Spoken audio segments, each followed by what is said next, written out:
نماز کے لیے زبان سے نیت کرنا ضروری ہے یا صرف اللہ اکبر تکبیر تحریمہ کہہ کر نماز شروع کر دی جائے؟ لیکن نیت جو ہے یہ دل کا فعل ہوتا ہے، تو آپ کے دل میں اگر یہ واضح طور پہ ہے کہ میں کیا کر رہا ہوں، یعنی میں ظہر کی نماز پڑھ رہا ہوں یا عصر کی پڑھ رہا ہوں، امام کے پیچھے پڑھ رہا ہوں، یہ اگر آپ کے ذہن میں ہے، قبلہ رخ تو آپ ویسے بھی ہیں اور باقی شرائط بھی وضو وغیرہ آپ پوری کر کے آئے ہیں، تو اگر آپ کے ذہن میں یہ بات واضح طور پہ ہے تو پھر الفاظ سے اس کا ادا کرنا ضروری نہیں ہے، بلکہ اگر الفاظ میں آپ سے غلطی ہو گئی، آپ نے الفاظ میں عصر کہہ دیا لیکن آپ کے ذہن میں ظہر ہی تھا اور آپ ظہر پڑھ رہے تھے، تو آپ کی نماز ٹھیک ہو جائے گی، کیونکہ اصل دل کی نیت کا اعتبار ہے، زبان کا اعتبار نہیں۔ لیکن بعض لوگ ایسے ہوتے ہیں کہ جب تک وہ زبان سے ایک دفعہ کہہ نہ لیں تو ان کو تسلی نہیں ہوتی اور ان کو ایسے لگتا ہے کہ شاید ابھی نماز شروع ہی نہیں ہوئی۔ تو اگر اس قسم کے لوگ ہیں اور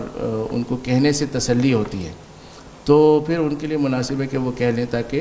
ان کو اطمینان ہو جائے کہ نماز شروع ہو جائے۔ ایک تیسری قسم کی ہوتی ہے جو واہمی قسم کے لوگ ہوتے ہیں، جو پھر بار بار کرتے رہتے نیت، الفاظ کہتے ہیں ان کو یقین ہی نہیں ہوتا میرے الفاظ ادا ہو گئے، یہ بہت کم ہوتے ہیں لیکن بہرحال کسی نہ کسی مسجد میں آپ کو اس طرح کے لوگ بھی نظر آئیں گے۔ تو اگر وہم تک کی نوبت آ رہی ہے تو پھر الفاظ پہ نہیں جانا چاہیے، پھر اپنے آپ کو قائل کرنا چاہیے کہ بس نیت کافی ہے، کیونکہ وہ جتنے الفاظ کہیں گے اس سے ان کا وہم بڑھتا رہے گا۔ تو یہ تفصیل ہے۔